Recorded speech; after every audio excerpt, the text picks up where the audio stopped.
Shifting alliances, West resist as new giants emerge. Ladies and gentlemen, welcome to Global Insight. This day, a new world orders emerge and new axes of world powers are also emerging as the geopolitical landscape undergoes profound transformations. The phenomenon of shifting alliances emerges as a crucial or critical component of global interactions. No longer constrained by traditional partnerships, nations are re-evaluating their affiliations based on shifting economic interest, security concerns, and ideological affinity, among others.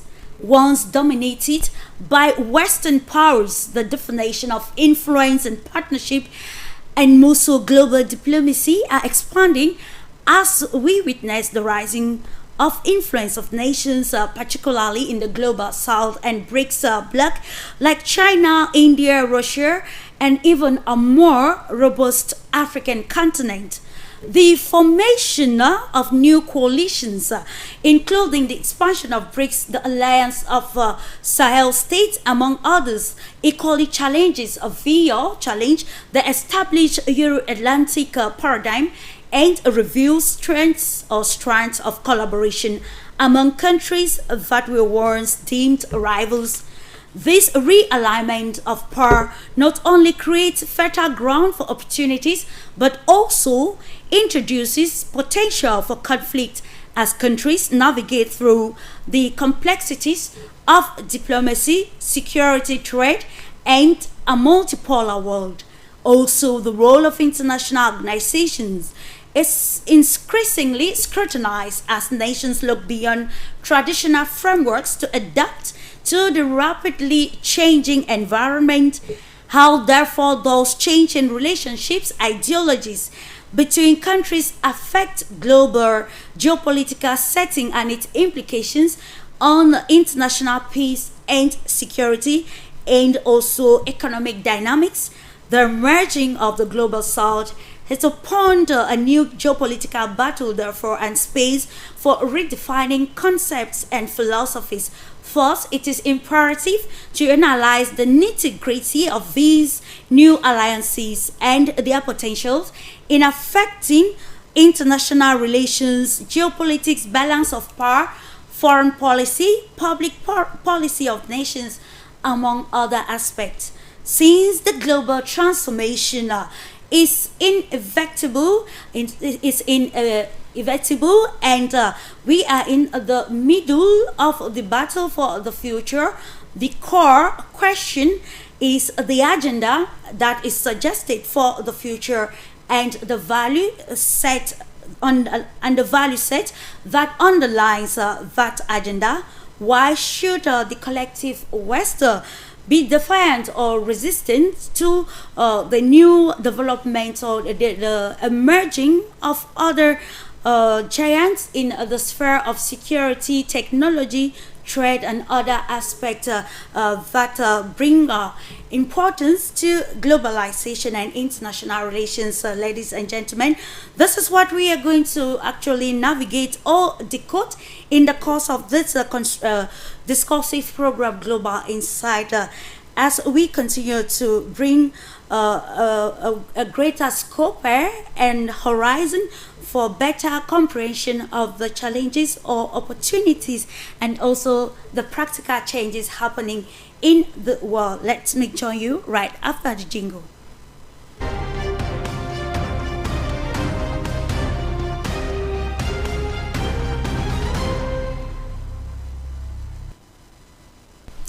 Welcome, ladies and gentlemen. It's a privilege, of course, to have you on this edition of the program. It is Global Insight, brought to you by Globus. We continue to analyze those aspects which are now unavoidable and which we need to give a constructive analysis to it, be able to contain the dynamics of the new world order. Shifting alliances, West resistor as new giants emerge. Are we talking about the rapprochement that has happened between African countries and the Russian Federation. Are we talking about the rapprochement between India and France, and of course the emerging and the expansion of the BRICS bloc, and also China that is gaining ground economically and otherwise. Now, these are some of the aspects of these shifting alliances that we continue to decode on this platform, a discursive platform that brings together a panel of experts to elucidate or decode on the nitty-gritty as underlined in the preamble of these shifting or new or realignment among international relations sphere. Without much ado, ladies and gentlemen, it's a pleasure that we introduce a panel this day, taking us straight away to Scotland. We want to appreciate Conrad Reckers, who is a journalist and economist and also leader of the Polish Yes for Independent Scotland. It's a pleasure having you this day on Global Insight. I'm honored to be with you here today and to have a conversation with such a noble guest about such important questions for the future of the world. Thank you very much. Indeed, it's about the future of the world and how the new dynamics are affecting the global setting and collaboration. And to Serbia, Belgrade, to be precise, let's welcome Dragana Trikovic, Director General of the Center for Strategic Studies. It's a pleasure having you, Dragana, on Global Insight this day. Thank you very much, dear Clarice. It's my pleasure, and thank you for inviting me again. And thank you so much for accepting and giving importance to this discussion that will actually create a greater horizon for the people of the world at large as we navigate the new dynamics of international relations. And to India, let's welcome Rishabh Sethi, international relations expert and also a civil diplomat. Hello, Rishabh. Yeah, hello, good evening, Miss Clarice, and namaste to all our people who are watching us online. First of all, I would like to thanks to you and to your whole team of Pan-African Media TV and Globus for once again inviting me to your platform. And I would be really happy to share my views on today's agenda. Thank you so much. Looking forward to participate in the discussion today.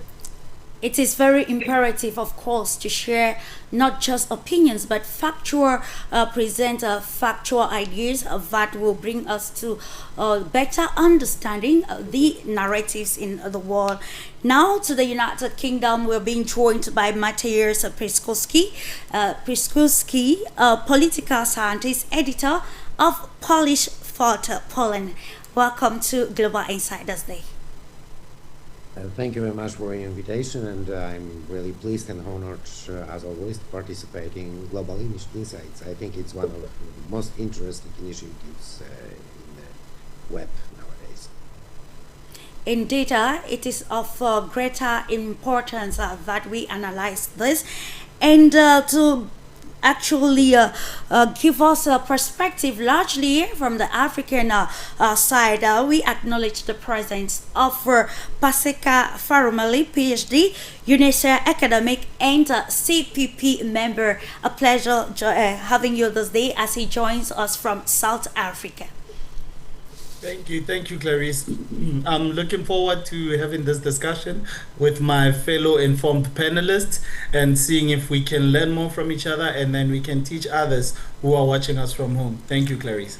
Absolutely. It's about learning, relearning, unlearning for the better presentation of the world. Ladies and gentlemen, we go straight away to the contextual analysis of our topic for today. We are looking at shifting alliances. It is imperative for us to understand what shifting alliances is all about and how it is affecting the emerging or world order of today. And we right off with you, Matthias, from a political scientist. We want to have a holistic understanding of our topic today of shifting alliances and how it is affecting traditional global order to what we call today a new world order.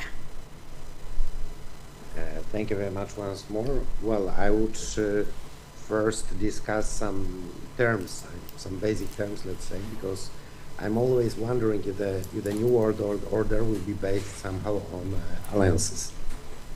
How far will those alliances go? Perhaps we'll have quite a chaotic period before the multipolar world will take its shape, its final shape, yes. We'll have, let's say, short period or medium period of shifting and changing, not only shifting, but changing alliances, yes. I would say situative alliances, tactical alliances between different superpowers and between other countries as well. The fate of European Union now indicates that the time for long-term cooperation, long-term blocks might have passed already, yes. And I guess that at least as far as we'll have the politicians like Donald Trump, for instance, in the United States, who is more or less a follower of realists in the international relations, we will have something like chaotic bilateral network of different treaties and let's say temporary alliances or even sectoral alliances, I would say, yes. Mm-hmm. Because in the chaos of modern day world, we might tell that there will be some alliances or some forms of cooperation which were unknown before. Let's say, for instance, that in some issues, when it comes to some issues, the United States will cooperate with the Russian Federation. Mm-hmm. That's one of the examples. Probably, I mean, we are going to witness very important summit, and it will probably give us some answers to the questions of the future. Nevertheless, I guess that it will be not something long enduring and long standing. It will be rather quite chaotic, yes. So the world at this stage might be based on bilateral ties, bilateral agreements, temporary agreements, I suppose.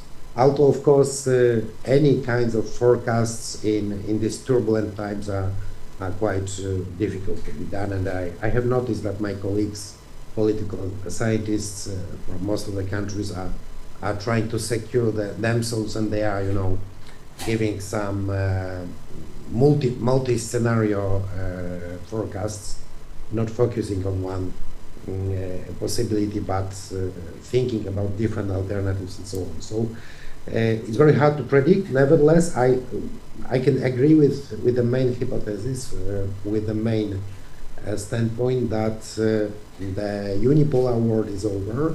Mm-hmm. I don't agree with those who claim that we are closer to the bipolar world, as some of experts claim to say that we'll have a bipolarity like it was in the times of the Cold War, but this time the Cold War will be waged between the United States and China as two economic superpowers. Yeah. I rather think that we'll have a period of bilateral chaos, international chaos, and then, only then, after this period, we will have more or less balanced multipolar world. and of course looking at international relations in the same perspective with you, Dragana, from the position of geostrategic analyst. We want to look at how these current times of shifting alliances or realignment between nations of the world is actually some of the trends in these geopolitical strategies, and which will look at how it maybe our focus should be on the complex interplay of power, particularly in Eastern Europe, given the present dynamics now.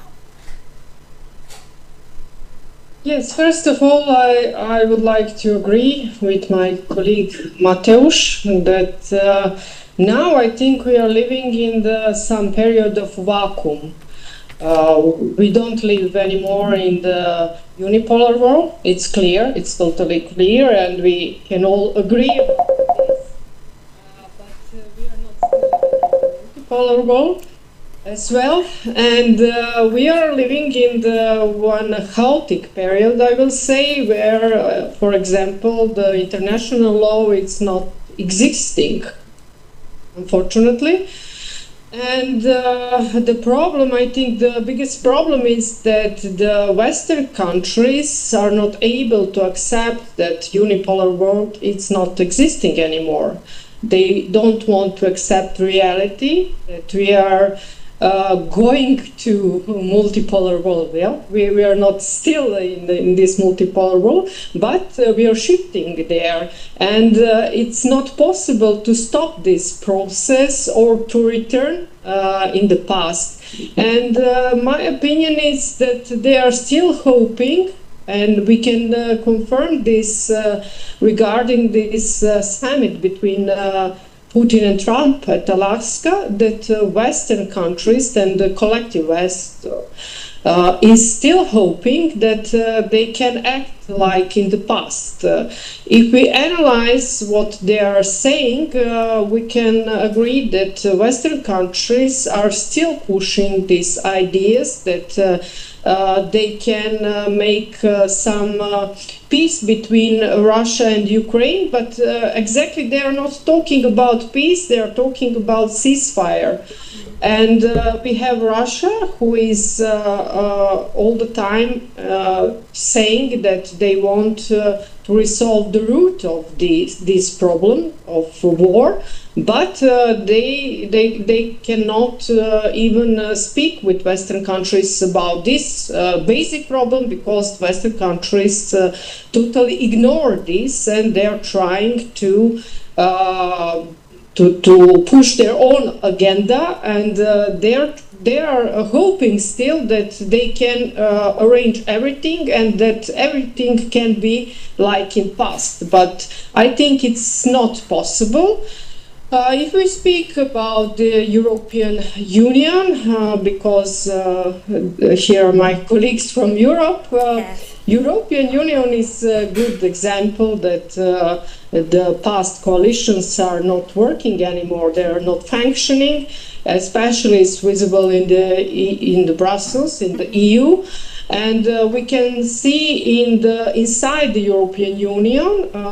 That wasn't the case before. Yeah. That they cannot agree on many things. Especially, we can see that some of the South European countries, like Hungary and Slovakia and Serbia as well. No matter that Serbia is not in the European Union, but it's part of Europe. We cannot agree on too many things, and the main problem is that the Brussels is still very strong control by the Washington. The Europe don't have sovereignty, and recently they are losing their power as well. Political power, economical power, they are not so important anymore at the international level. We saw that they are not invited to this summit in Alaska, and they are very mad about this. And the problem is that they are acting like the children. They are acting like the childish way. And I think that we will need the time, and this process of multipolarization of world will continue because, first of all, because we need the time to solve our political problem in some way that we will be able to speak at the international level. When I say when we will be able, I think the Europe and the European leaders, because we have very so-called leaders. We have very weak European leaders now. In the past, there were good politicians, and now we have Macron and Merz, Baerbock, von der Leyen, who are not accepted even by the citizens of European countries. They don't have too much support.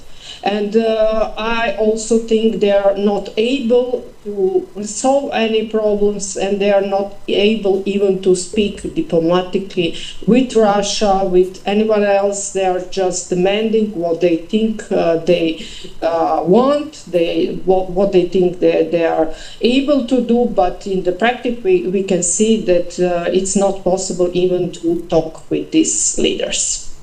Which makes it more complicated, or brings us to that area of the problematic on how we can navigate these new times while reducing global destruction of what we already have at this juncture. And having said that, we now get to understand Africa's position in line with these new alliances, or even shifting alliances or realignment with you, Paseka Farumela. We note that every nation of the world is actually an actor already in this new global dispensational dimension, and Africa is very pivotal at this moment. We can cite a whole lot of examples positioning Africa as a key factor in the new world of multipolarity.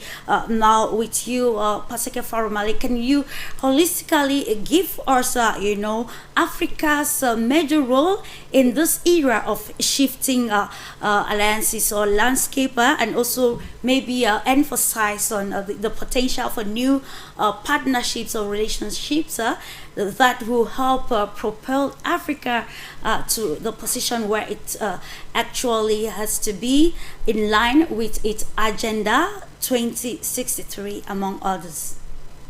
Thank you, Clarice. I really appreciate what our sister Dragana just said, because that is something that is very key. We are dealing with a system that for a very long time has been in control of everything. The West for a very long time has controlled narratives the world over. The West has worked to make sure that what it says is what the rest of the world says. And now we are heading towards a multipolar world where you find different narratives that come from different people. We now find ourselves where we have information which the West would say is not important information. Their narratives are more important than anyone else's narrative. And the West doesn't like that. Specifically, we look at the case of the United States. Now that you have other powers who are coming into existence, specifically I use the case of China, I use the case of Russia, where now they are controlling their own narratives. They are able to say, but we will fight back if you push us into a corner.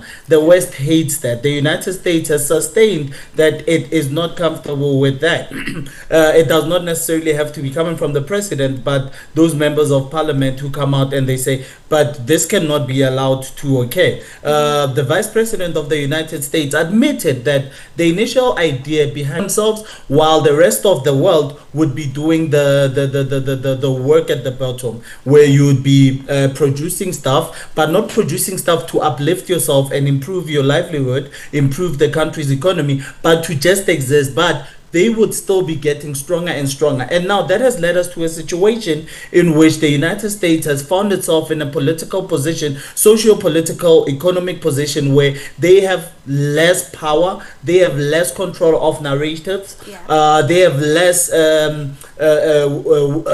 willingness, participation from the rest of us, where you now start questioning start questioning them, specifically the United States, and some of the things that they do. I give a simple example using the case study of South Africa and the ICC or the ICJ, where we said what is happening currently in Palestine is a genocide, or is an activity that is leading to a genocide.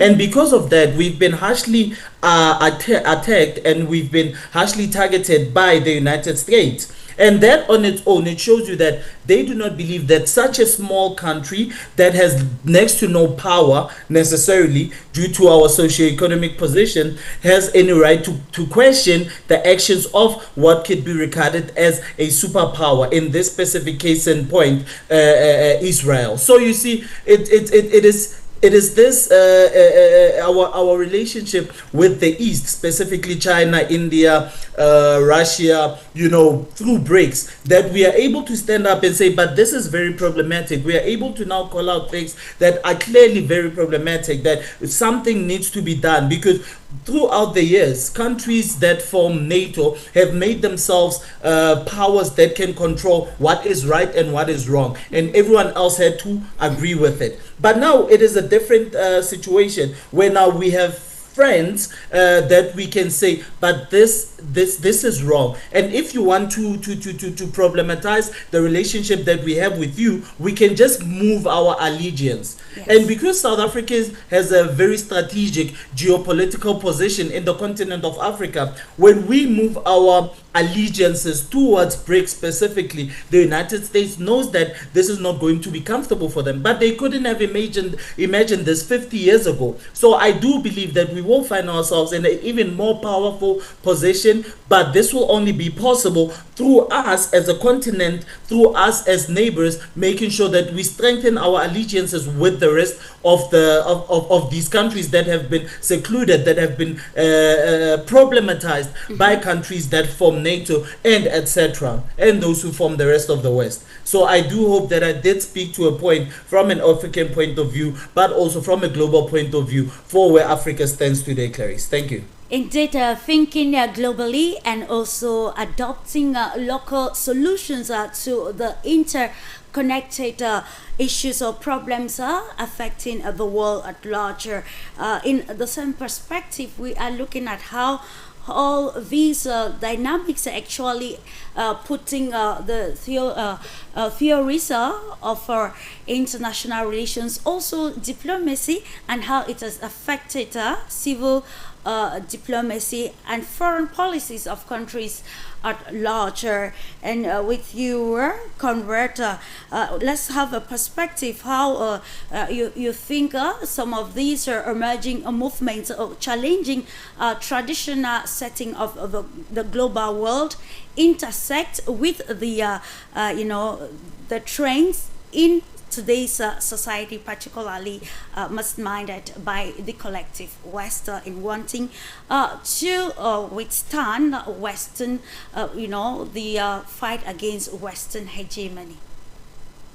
Yes, well, I would say that I believe that I could be the oldest here among the today's participants, so I really well remember the times when the collapse of the so-called Eastern Soviet bloc was absolutely unimaginable. No one could think of the world, which is organized in different way than a bipolar one.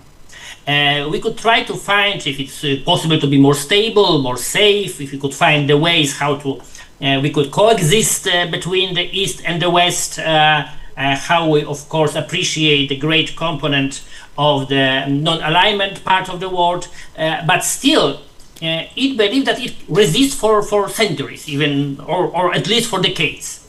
And then in just couple years everything has changed, and we wake up during the so-called end of history, which was just the of course cover name for American domination. But this was something more important even than the only one empire, one dominant country domination, because we have to think about three levels. We have to think what of course Dr. Parumele mentioned. We have to think about cultural hegemony. So the hegemony over the discourse, the language we use, discussing and seeing the things in the world. We have to think about, of course, financial economy dominance and about military control. I think that the moment we meet is crucial in all of these three perspectives, because now we can see that this cultural hegemony, Western cultural hegemony, is crashing on our eyes. One example, and a very, very important example, is the Palestinian case. That this language, this narrative, which is aimed to justify the Holocaust made by the Zionist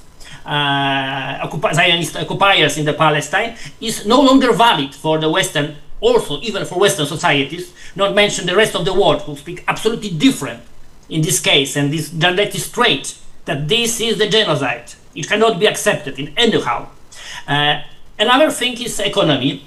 And I would say that that is the point which I'm the less optimistic as for now, because when we observe American activity in different parts of the world, we have to understand that they don't want to surrender. They don't want to shift back very easily. Absolutely. You can see that in the first from, I believe, 12 or 13 years, where American direct investments in Africa are even bigger in the annual perspective than the Chinese ones. So that's the first moment they try to restore their position. Of course, maybe it's too late for them, and lucky for the others. Maybe it's not a moment they could do these steps to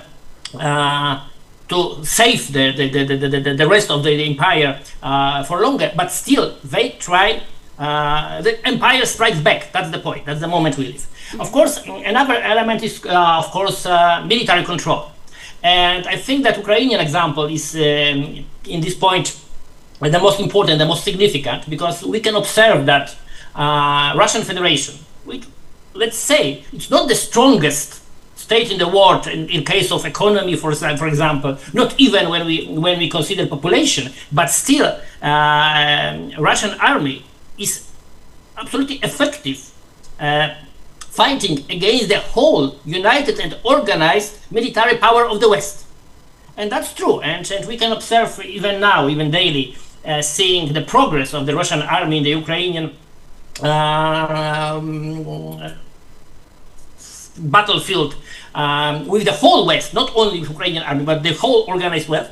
We can see that this military control is not anymore uncomparable to other efforts. So that's very important for us when we think, for example, for the change of the balance of power in the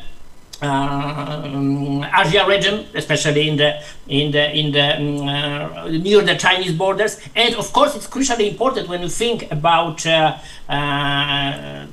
liberating African countries and African continents from the rest of the Western dominance and the military control, not only American one, but of all post-colonial powers, France, United Kingdom, and so on. So we are observing that the system is crashing, but again, system is still trying to defend themselves, and we have to be aware of that. That it's not the moment they just say, okay, fine, you have won. Let's discuss the new rules. Let's find the ways how to organize the multipolar world, which benefits for us all. No, they will try to resist, and we have to be prepared for that. In data, we have to be prepared for the resistance, and also to be conversant and aware that it's all about interest, and while navigating this complex and dynamics and new alignments of the global world order, it is imperative to identify national interest, sovereignty, and see how to navigate it among other nations, bringing us again now to having a perspective from India, knowing fully well the position of India in today's shifting alliances, and we also are aware of India's policy of non-alignment and how the country is apparently entrapped as India's alignment with the Russian Federation has actually put the country in a tight spot.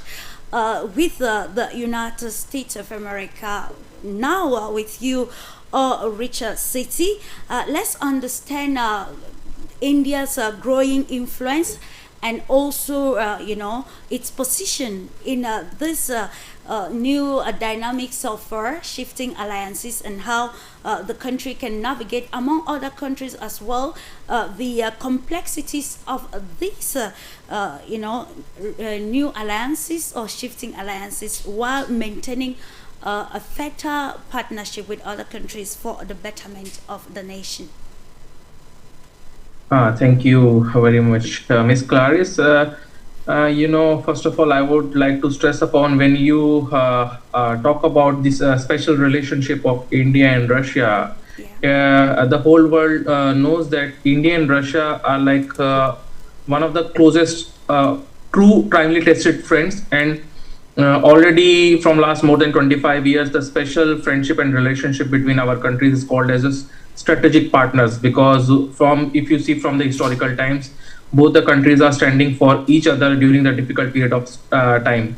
And especially, I will go back a little bit into history, as everybody knows that as India had a very strong bad period of time under the colonization of the Britishers. And after that, in the year of 1947, when we got independence, and from that, the period of time, that time USSR, Soviet Union, was the first country to start the official relationship and the diplomatic relation between our countries also, and even open the representative embassies in both the countries, vice versa.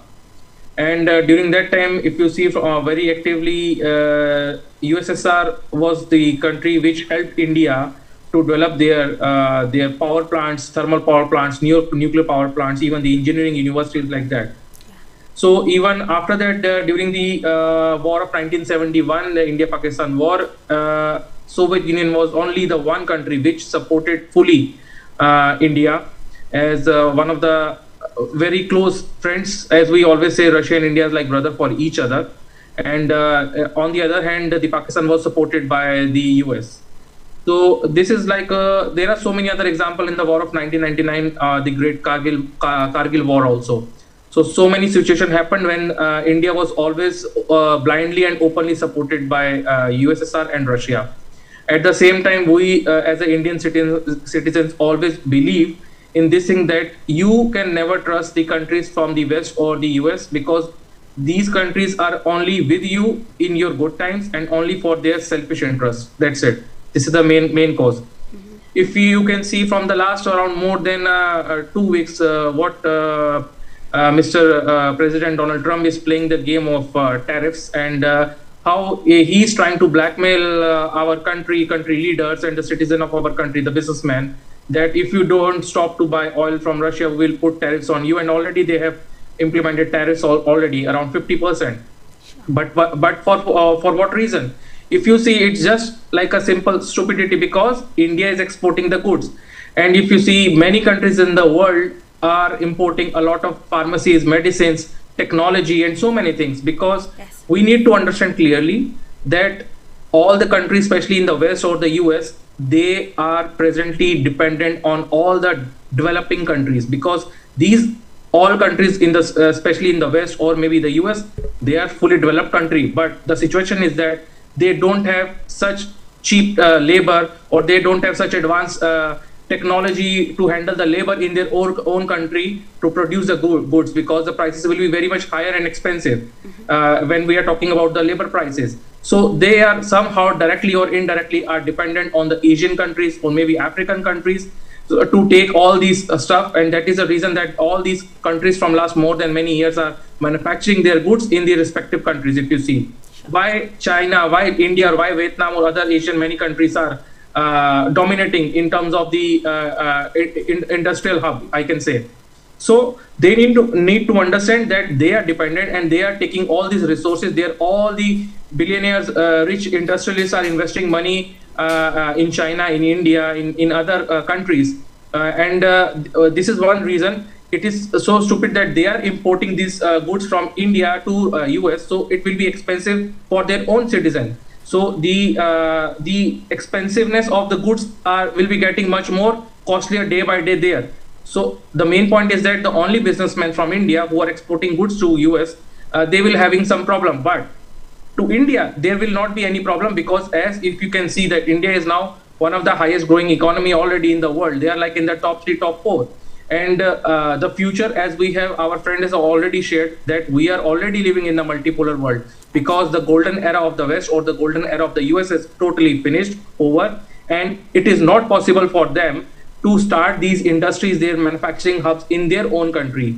If you see, India's technology is always popular. All these big companies, brands, if you can just name like Google, or maybe you can just say Microsoft, Pepsi, so many brands are there, which are being run by all the engineers, maximum who are working there, all are the Indian brains who are working there. So they should need to understand, if these engineers are getting high paid jobs there, getting a lot of dollars and working there, so maybe why not in the future, if our government should take a stand and implement some rule, these engineers should work inside, sitting in their own country, and develop such platform inside their own country also, like what Russia is already doing, what China is already doing. Like they have their WeChat, or maybe like new Max Messenger or Contact VK, like this platforms. So I want to say, like, we are already in multipolar world, because all these countries now from Africa, from Latin America, from Asia or South Asia already understand what the West is doing or what the US is doing, and that is the reason that all these countries are now standing together. And in this difficult period of geopolitical issues, especially the BRICS countries, you can see, are supporting each other, because everybody believes that we need to support and help each other. The mindset of all these countries is very different if you compare it from the West or the US, because if you see Asia, if you see Russia, if you see Africa or Latin America, we have our past. We have a very long, rich history. We have a strong culture. And this is a reason that we have a belief in mind that we don't believe, or we don't want to hold the strength on other country or other people. We believe to support each other and to grow together. And this is why, if you see that our Prime Minister, Mr. Narendra Modi ji, already has said that we should support all these countries, because our friend from Africa, or maybe from Asian countries also, or Russia, they are all our strong partners. And not only partners, we are not only in their good times, we are always there in the bad time. So if something bad, we need to believe that when we are united together, we stand for each other, and we should focus more to develop more stronger multipolar world, because this is right now in the 21st century, it's a digital era. Absolutely. And no one country have a right to rule the world. In data, it's about collaboration, and from the introductory analysis presented by the panel, we can already tell for sure that shifting alliances or new alliances, or probably engagement is not largely negative, as some opinions will put it, but actually it's a tool for better cementing international relations, cooperations in every dimension. We rely on each other for one or two things. We are coming back to Matthias, and of course wanting to throw more light on what he highlighted while defining very pertinent or keywords pertaining international relations, shifting alliances, and how it is affecting the traditional setting with the 21st century setting that we have today. And we're going to take for sure, Matthias, the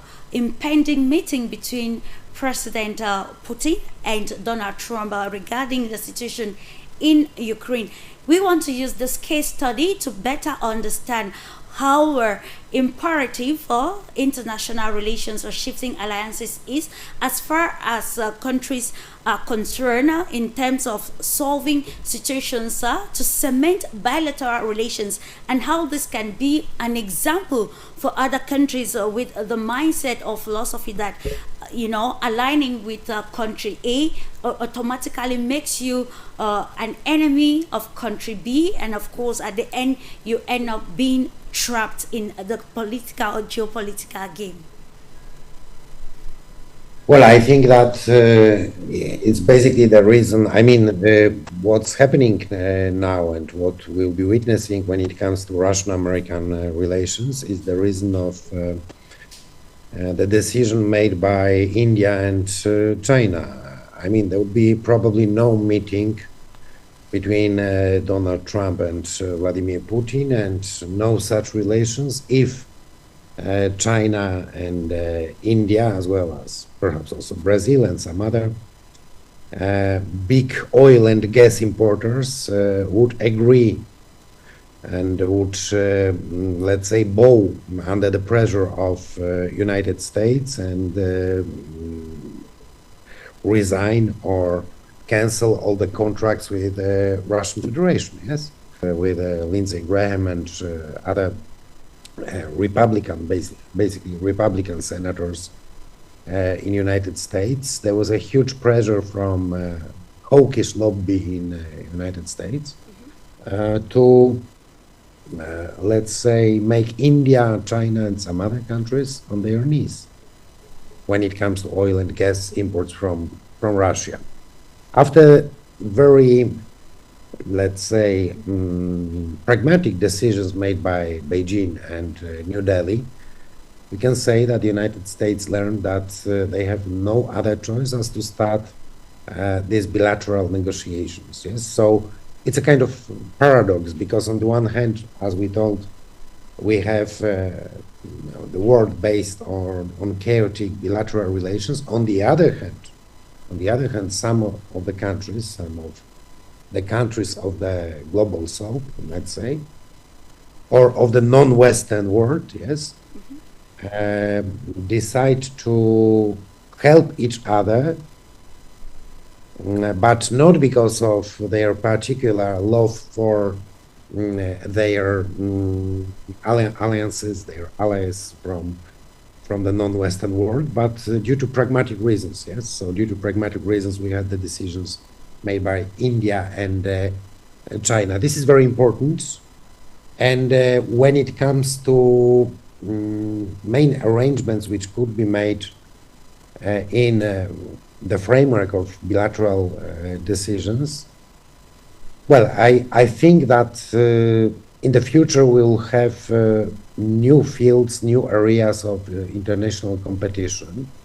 And I basically think after my colleagues talked about that, I basically think that the relations between US and Russia will be kind of multi-level relations concerning different fields. Let's not focus on Ukraine. I think that the summit takes place in Alaska, very far from Europe, very far from Ukraine, because they want to discuss other matters as well.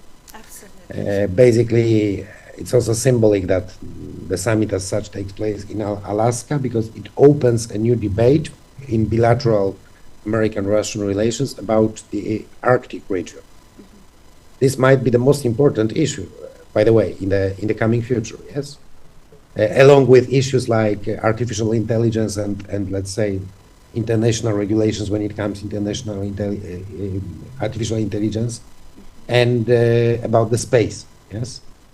Actually, the space and the regulation of the space is also a topic for discussion between US and Russia, as far as we know, and even of some kinds of cooperation, even now, between NASA and Roscosmos. So we have completely different fields to be regulated within this bilateral framework. But on the other hand, and this is the second chapter of the development of current international relations, I think that sooner or later, when it comes to some of those fields, of those new fields that should be regulated, we will have to come to a kind of multilateral, multipolar, big power, huge power orchestra, and to make some common arrangements, to include the arrangements which are now going to be made by Russia and US, some other major players like China, India, Brazil, South Africa. even more emerging powers in the contemporary multipolar world. Multipolar world is so interesting because it won't finish on 5 or 6 superpowers. I guess that the multipolar world is about perhaps dozens of regional powers shaping their neighborhoods. Yes, so this future world anyway will start to shape only after there are some bilateral big agreements like the one we expect from United States and Russia. Nevertheless, we cannot be sure what will happen. So let's wait those few hours or few days to learn what was the real result of this first summit between Moscow and Washington since many years. Yeah. Of course, the world is watching with anticipation to see how these materials will actually shape the aspect, especially balance of power, which I will appreciate if you, Dragana, elaborates more on how all of these new dispensations along lines of international relations or alliances will shape the balance of power as the world anticipates to see the outcome of the meeting between Trump and Putin, slated for August 15, 2025.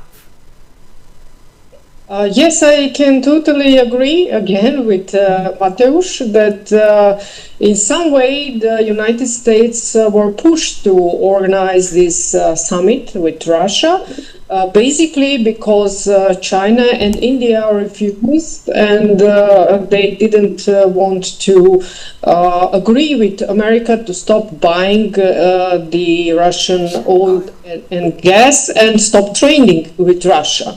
So I think that this very firm commitment of BRICS countries to unity, it's the main problem for the Western countries, for the collective West. Basically, it's the main problem for United States because we already agreed that United States are commanders of the collective West. And no matter they're trying to represent that they don't have so much problem, that everything is good like before, we are aware of that basically this collective West, their power is based on propaganda. And this is the main power of collective West, propaganda. If we analyze the military power, we can analyze what is happening in the Ukrainian front. And basically, this is not the war between Ukraine and Russia. This is the war between collective West and Russia, because collective West is sending the arms, sending also the military support, logistics support. They are sending all necessary information to Ukraine, also satellite information. They are also sending the fighters there. So this is the war between collective West and Russia in the territory of Ukraine. And if we analyze now the situation, it's obvious that Russia have a strategic power there, and they cannot, the whole West cannot compare to Russian military power. Also, we can analyze the economic aspect, and the Rishabh, the colleague from India, already mentioned that Africa has a lot of gods, and also the India and the other countries, China as well. They have technological power, they have a strong industry. The main problem for United States was that they decided to replace the industry to East, to Asia, because they wanted to earn more money, and they were finding opportunity to get more money for the producing, using the power of people in the Asia. So The problem we have now is that collective West they are refusing to understand the reality. They are acting like they are still the biggest power in the world and they can do everything what they want. But as I said, this unity of BRICS country, it's the main alternative for our future, and this is very important. Unfortunately, we don't speak in Europe too much about the BRICS idea, about the future of multipolarity, because it's forbidden. We are under totally censorship, and I think this is the biggest problem for Europe, because the Europe can be the last in this multipolar world and with the worst position. So in regarding that, Africa is in a better position. Now we know this colonial past and how the European country especially used Africa, and now Africa has the opportunity to change, really change the things.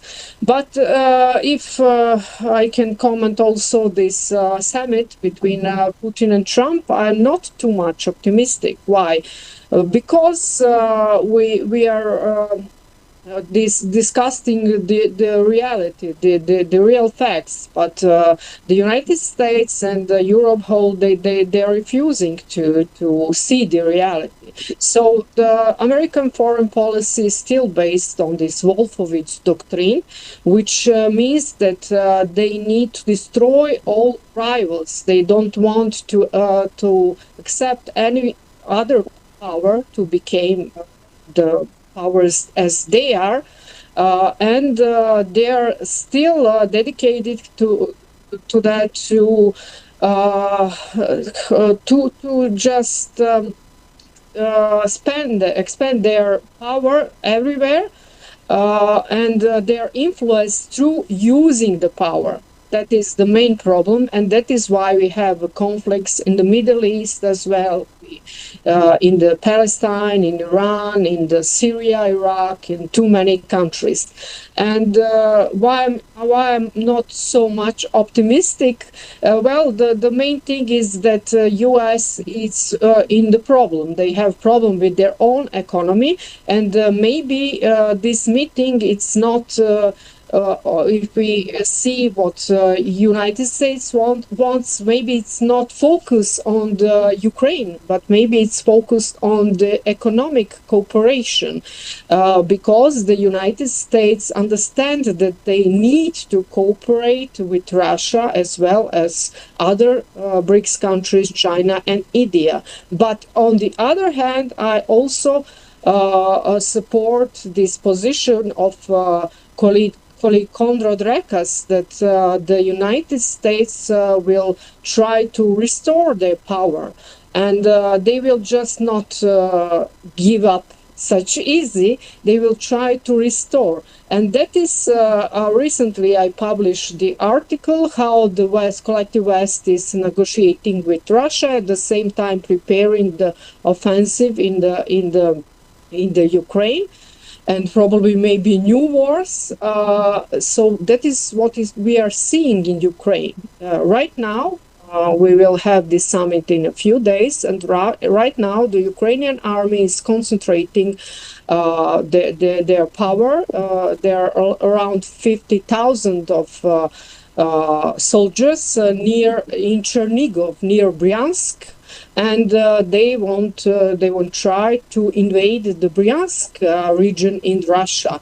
At the same time, negotiation about the peace, so-called peace. So that is, I think, that is proof that West don't want to speak about the peace, and they don't want to give up.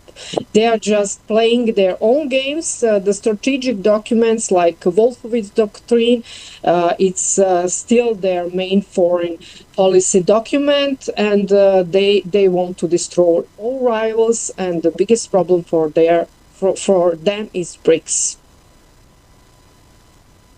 How these aspects which you highlighted Dragana aspect of propaganda, and which I will add proxy tendencies to it, is actually making the paradigm for international alliances or relations a complex one, which we now will appreciate if you, Paseka, formally haven't listened again to this second round of the conversation, bringing us about some of the indicators of international relations and alliances, and how proxy tendencies and propaganda brings the concepts even more complex, and how can we also navigate this complex dynamics given the realities of international relations, which is fame and control, and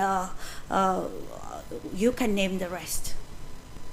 Thank you, Clarice. What I appreciate is that as the panel, we are aware of the West's games. The West plays a lot of games, and it is essential for us to be aware when they are playing games, specifically with what we are currently seeing in Ukraine and in Russia, where they're saying we need a peace deal, we need things to settle down, we need things to become a lot better than what we are currently seeing. Lives need to be saved, and etc. However, as one of the panelists emphasized, the fact that Europe is still sending its people into Ukraine so that they can fight for Ukraine, it shows you that the idea is not necessarily to have peace between Ukraine and Russia. The aim is to make sure that what resulted in the war, the ideas that resulted in the war, become fulfilled. That is very key to understand, because if we think about it, why this war started in the first place,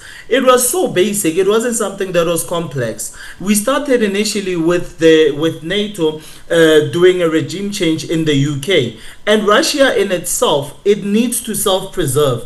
And the only way that it was able to do self-preservation at that point in time was that it needed to make sure that its borders are protected.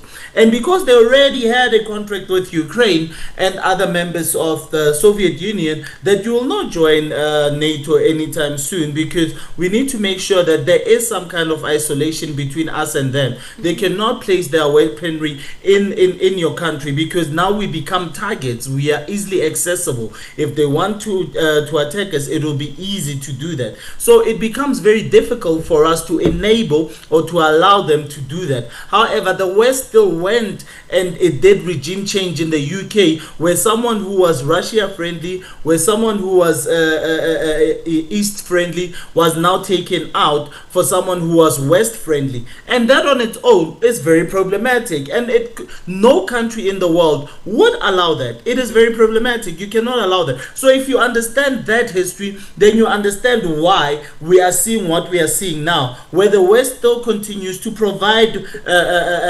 men to go and fight this war, even though they've not officially declared war on Russia, but they are still providing weaponry, they're providing money, they're providing funds, they're providing human resources, even though they've not officially said that we are a part of this war. But we know, and I do appreciate the fact that President Putin has been smart enough to see these games that they attempt to play. And that is why we find ourselves in a position where Donald Trump thinks that he's been able to have some kind of peace deal in place. But because Putin does understand what is happening in the background, he has done excellently well in him being able to say, no. Instead of me just taking what is given to me on the slide paper, I'm going to still protect myself, and I'm going to do all that matters for me to make sure that I still find myself in a position of power. Because as much as in an ideal world, we would have seen this war over in a very long time. But because of the resources that NATO and the rest of the West have been providing to Ukraine, we are still seeing people's lives ending endlessly. And there is no need for that. There is no need for that. If I give you a practical example, if right now, what countries that the West deem as enemies, specifically China, specifically Russia, if they were to say that they're going to register a country, they have a body, and they register a country that is a neighbor, maybe Mexico to the US, Cuba, like we saw with the Cuban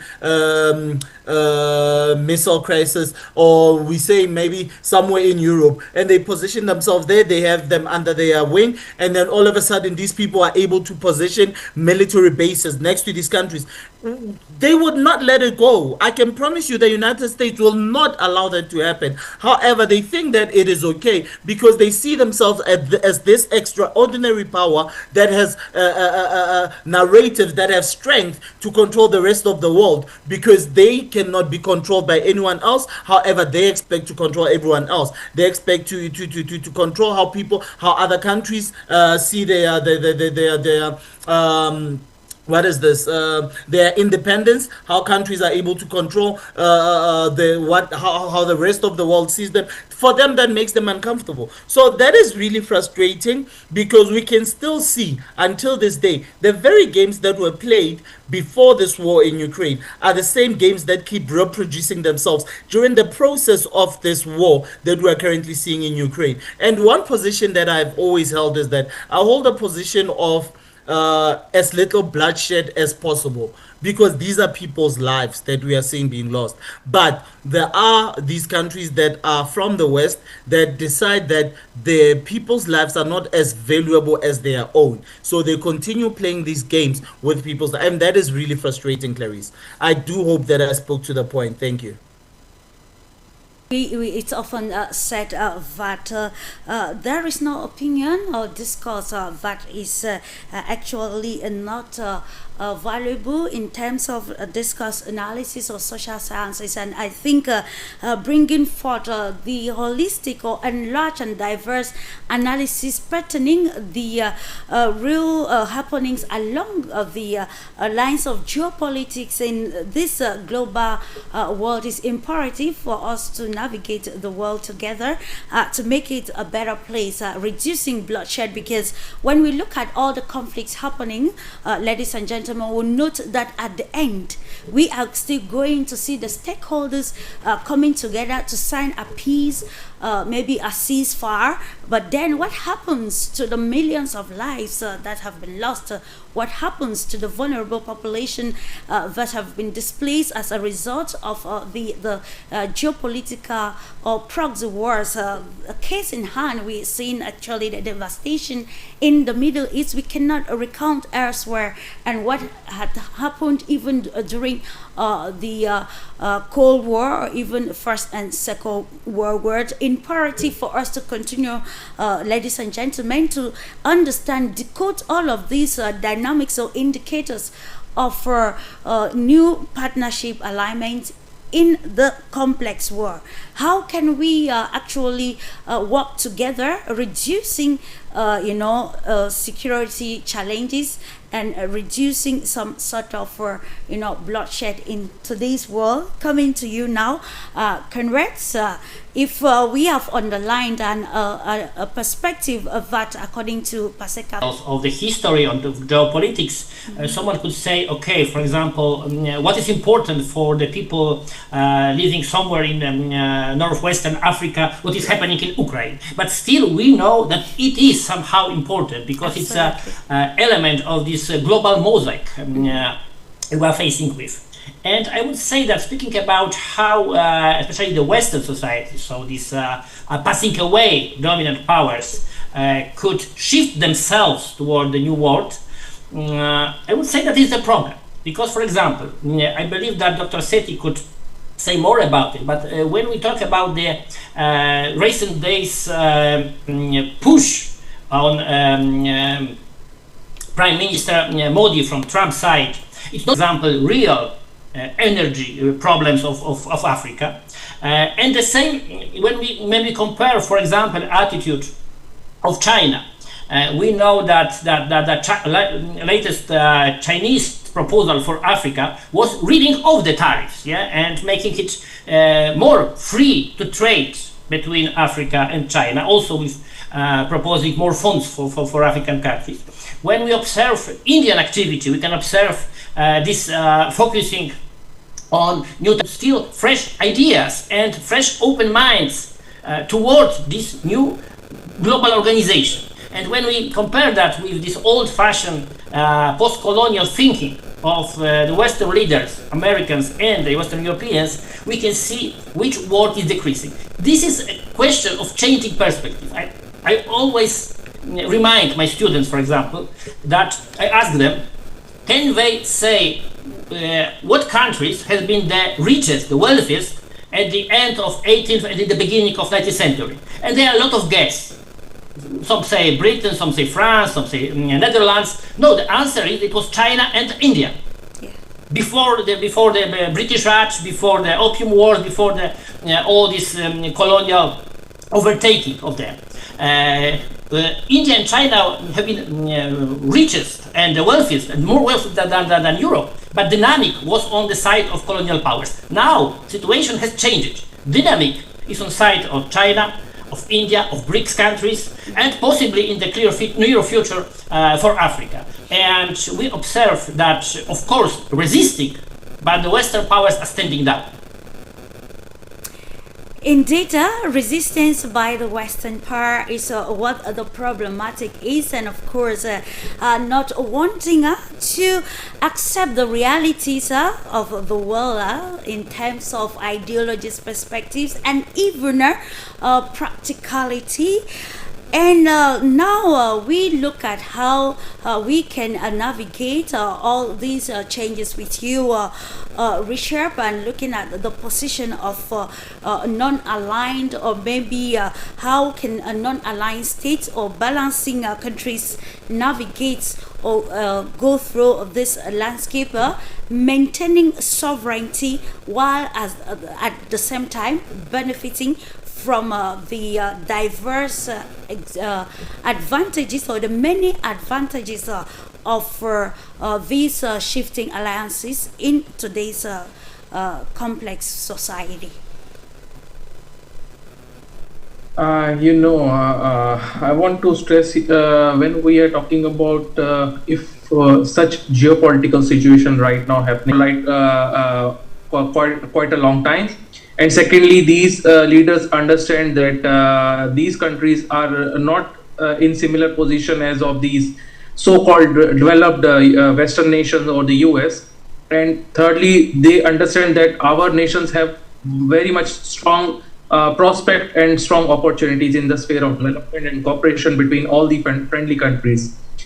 Because when we are talking about these Asian countries or the Africa or the Latin Americans, why I am stressing it upon? Because we need to understand that we are not dependent like the West, because we have our own a lot of natural resources. Secondly, if something we don't have, but something missing in our country, some natural resource, but we have such strong ties between these friendly nations that can support each other. For example, how Russia is doing right now from last more than 3 years. If you see, India and Russia are making more strong ties, especially in the terms of importing of fertilizer or maybe importing of oil and gas, whatever. And on the other side, what India have other natural resources. As if you see the history of the African continent, historically, until now, I would say Africa is still somehow indirectly controlled by these Western nations. But many leaders of the African nations self-understood, and the citizens of the country, that not with those countries who are trying slowly believing in non-alignment. Not only India is from the historical time believed in the non-alignment movement. The point is that we all are independent countries. We all have freedom, and each and every of these countries have a relation. It is our own independent choice and right of each country. So no other country have a right to dictate us or to tell us with whom we should maintain that relations or the cooperation of business ties, whatever. So when we are talking about, if would say like Russia, India, not only I would say Russia, India, I would stress upon BRICS, because when we are starting to talk about BRICS, BRICS is presently when now a group of officially 10 countries. When it started, it was only a group of 4 countries, BRIC, in the year 2009. And if you see how actively and much more getting very much popularized this group BRICS, because first of all, BRICS always believed in developing the multipolar world, and secondly, they always believed that we should need to support all these underdeveloped or the developing nations. And especially BRICS is already doing a lot of investment in all these countries, and always BRICS have a very open thought mind that we need to develop relations not only politically or not only business. Even BRICS is working in a special mode, which is the third main pillar of BRICS, that is a cultural dialogue, cultural diplomacy, through which all these countries are also exchanging their historical ties, cooperation between each other, because all these countries have a very strong, rich history and traditions. On the other side, also I want to say, now already there are partner states of BRICS also there, and more than 25 countries are already queuing to be the part of BRICS, as they have showcased their interest that they want to be in the BRICS also. When we are talking about BRICS, just see the real statistics. If you see the population, the land area, the GDPs, economy, so the I would say, not only I would say, it's a real truth. It's practical. It's available everywhere. Russia, India, and China, the world, three countries which is controlling this group, supporting with each other, because as Russia, one of the biggest country in the world in terms of the land area, and secondly, India and Russia, India and China together, if you see the world biggest countries in terms of the population. And when we are talking about the business or economy, so where there is population, there are much more prospects of doing business and developing strong businesses also. And at the same time, also supporting the other nations also, especially in terms of technology share, in terms of development of infrastructure or medical technology development, and many more things. So I would say that we need to understand that the nations that is the West, their time period is already over. Those leaders who are leading these countries, they are sitting there only for the next maybe 1, 2, or 3 years maximum. So Donald Trump knows the reality. So he's there only remaining 3 years. Then there will be a new leader. And on the other side, if you see the leaders of these countries like Russia, India, and China, more than 10, 15 years, they are sitting and leading their country in a very, very good faith and trusty way, that the citizens of these countries are always supporting their leaders, and they believe the thought process of our leaders are in a very positive, great momentum, that they are supporting their own nation for their development with their own interest. And also not only that, they are supporting the other friendly nations who believe to stand with each other and developing the strong nations. So we should not be under pressure of the third party nations like US or the West, like what Ukraine is doing from last more than 3 years. It's clearly visible to the whole world that there is a conflict between two nations, but the group of other Western countries, they are just trying to play the business game by jumping into this war. And for them, this is not an operation. For them, this is like a pure business. So on the other side, as our leaders have always said, that we need to sit on a table to discuss, and we need to follow the rule of diplomacy. We need to respect that. Unless you will not talk, you will not solve the conflict. So we should solve our issues by discussing and respecting with each other, and try to maintain strong relationship with a friendly nation and help them to grow together with your nations also. Indeed, constructively talking to ensure a collaborative and strong relationship that will help countries navigate the changing times while keeping their sovereignty at every level. Back to you, Dragana.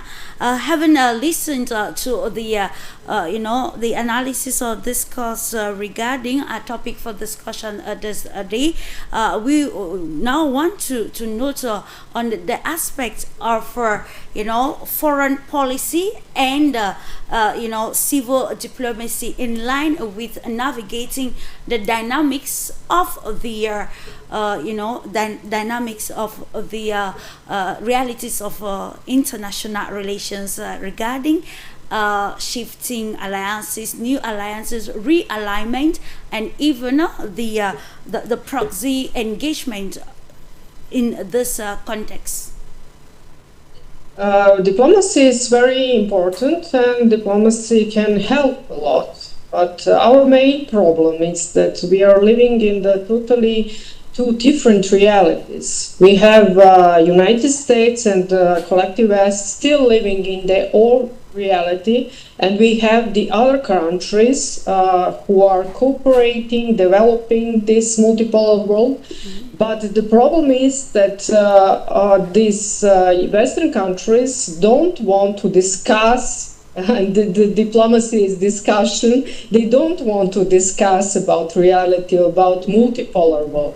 So we are still living in the totally different worlds. And the problem is that even when the people from these two different worlds meet, they have totally different topics to discuss. Like Presidents Trump and Putin. Mr. Putin wants to talk about the cause of the war, and we don't know what Trump wants to talk about.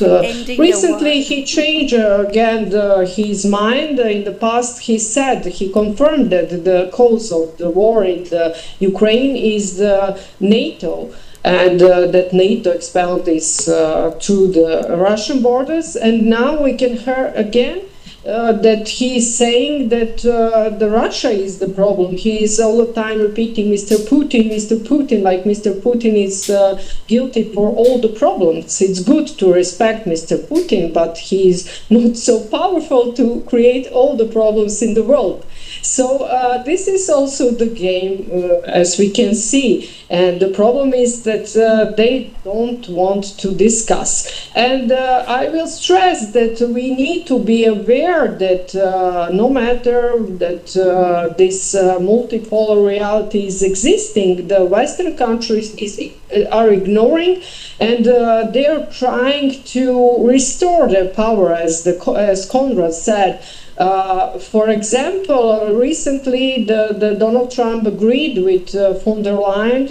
EU will buy a lot of weapons from the United States, and probably a lot of weapons they will send to Ukraine. No matter of this negotiation between the United States and Russia. They don't care. Even that European leaders said that they will continue to support military and politically Ukraine, no matter what Russia and the United States agreed. Yes. So this is the main problem. We need to be aware of the fact that Europe is rearming.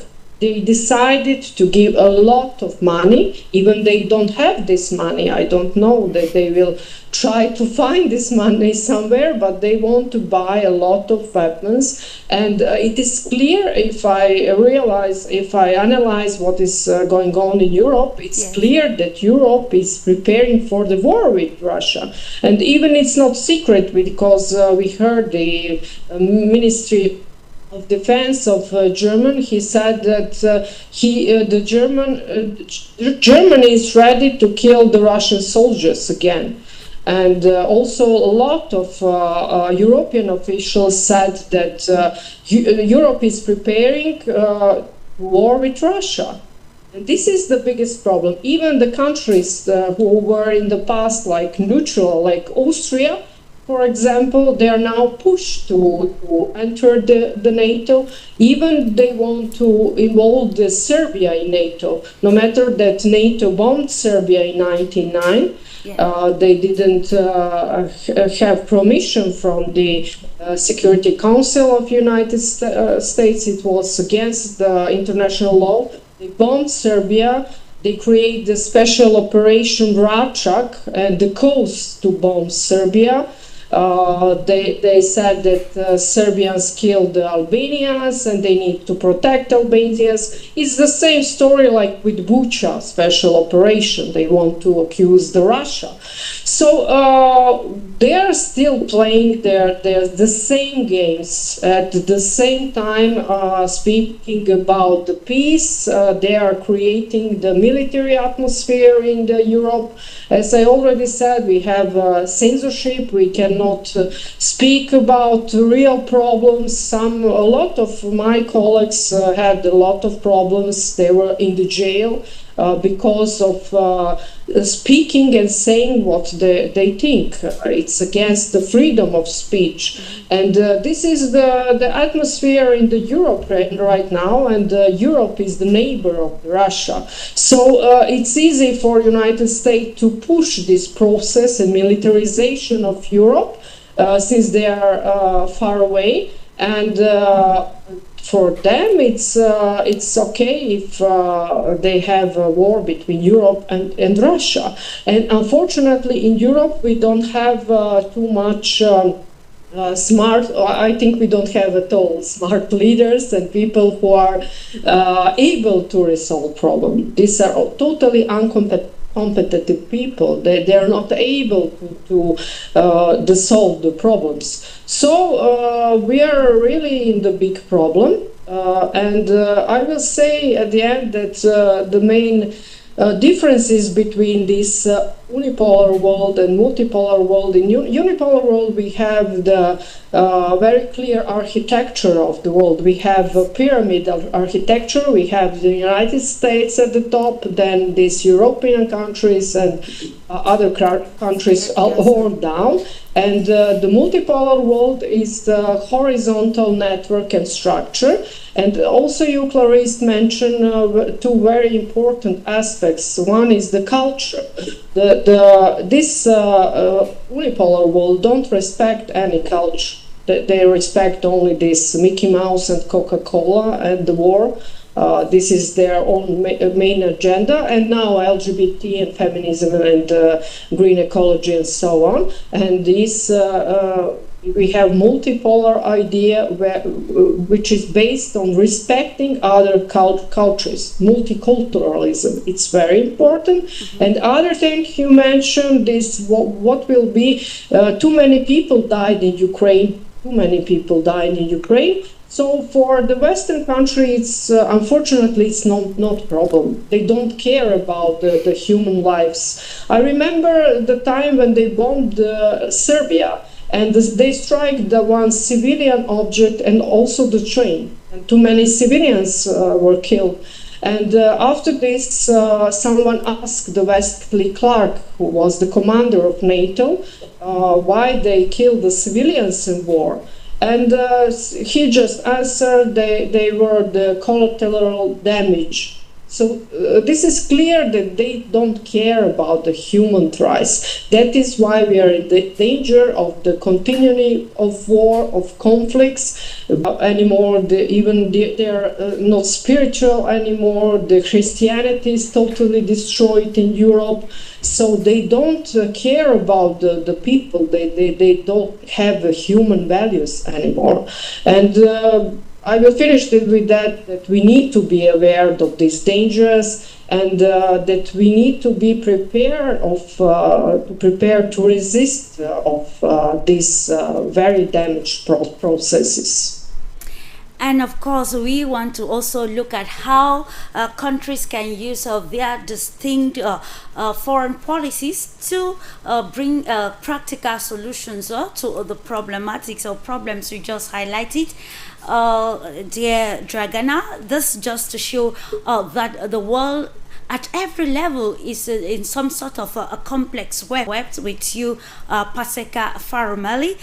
When we look at this, we now think how these international dynamics are affecting the African continent, which I will say is experiencing a new form of conquest, as we know of the geopolitical competition at the continent at a level, and how the emergence of the alliance of the Sahel States and other vibrant decisions coming from Africa have been some sort of have met resistance from some sort of former colonial past, seeing that as a setback to their continuous infringement in the sovereignty, political, economic, and even social and otherwise, sovereignty of the continent. Yeah, thank you, Clarice.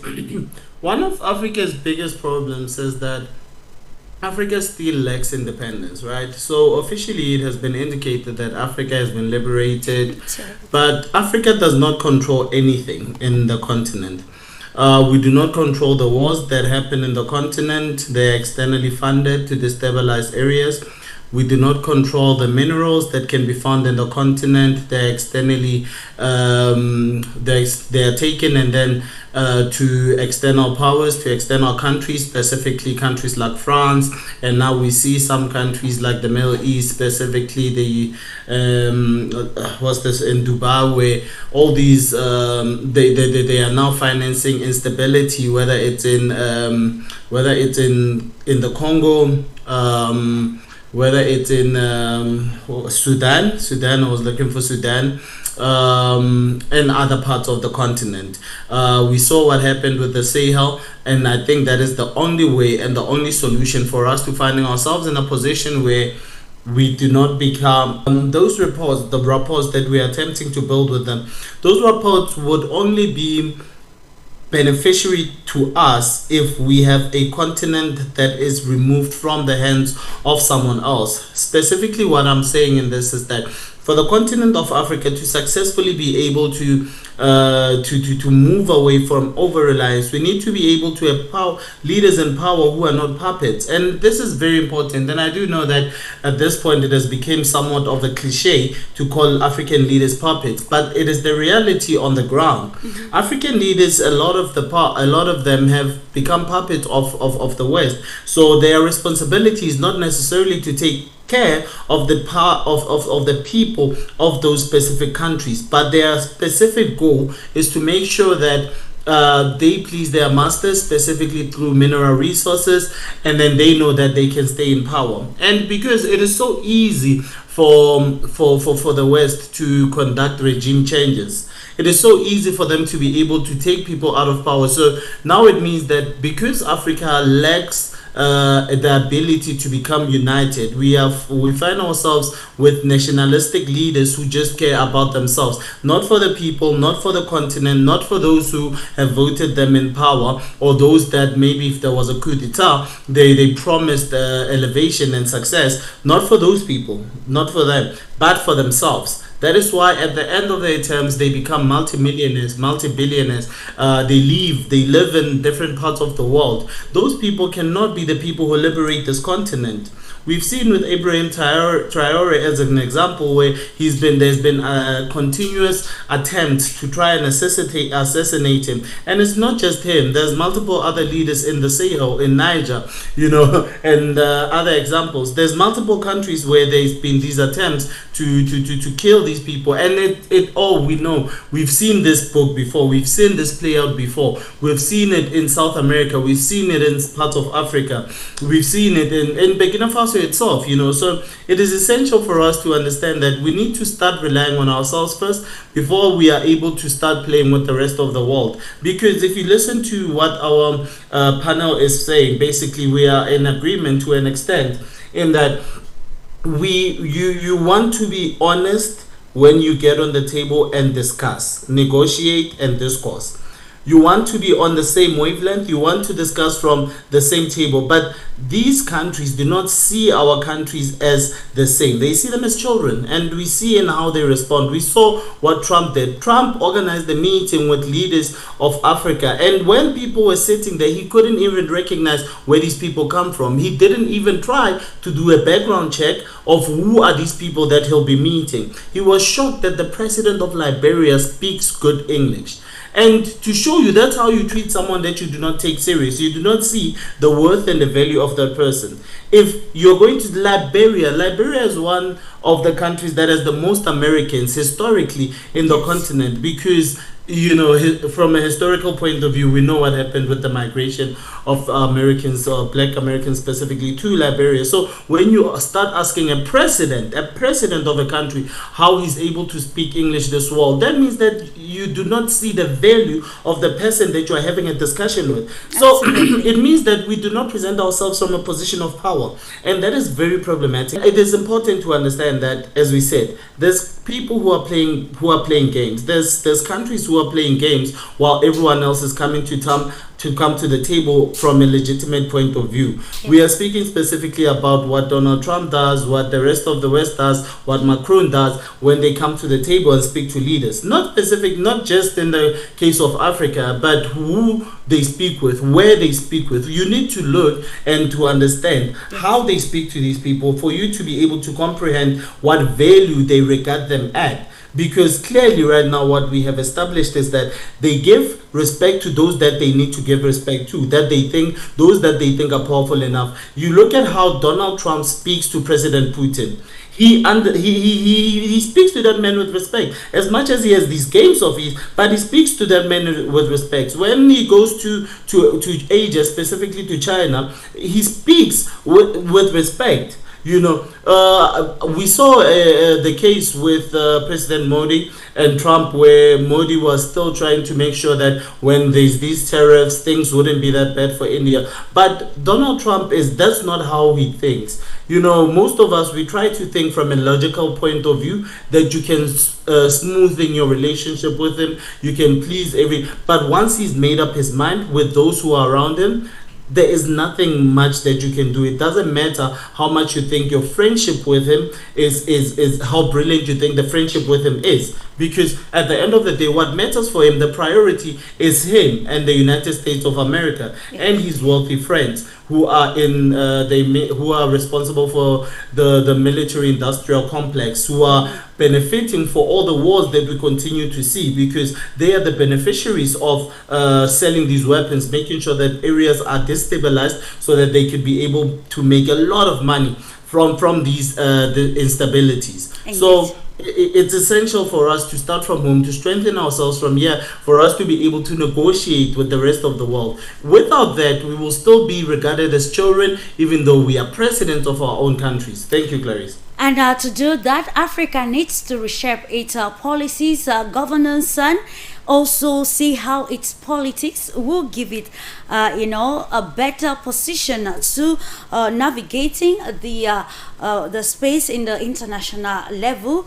And in the same perspective, we are looking at the resistance from the Western world. We are looking at how, acclaimed smaller powers tend then to suffer from these partnerships or alliances, which are actually masterminded by,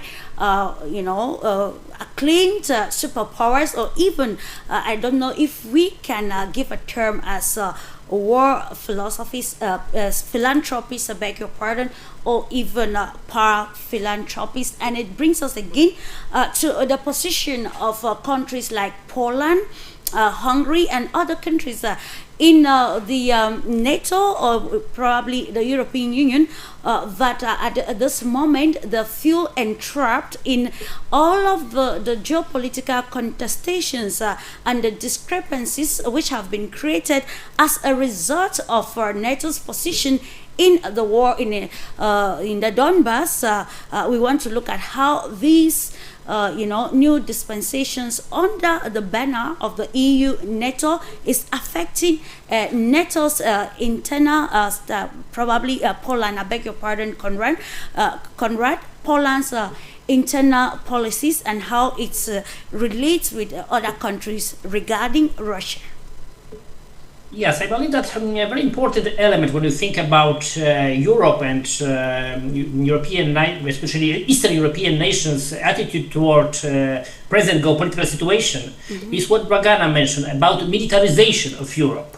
We believe that, when we are talking about some achieving peace at agreement level, in the same moment, the main efforts of the European main states like France and Germany is focused on increasing an armament, in increasing buying new weapons, in increasing military industry, and in creating a European army which could somehow replace wider NATO agreement.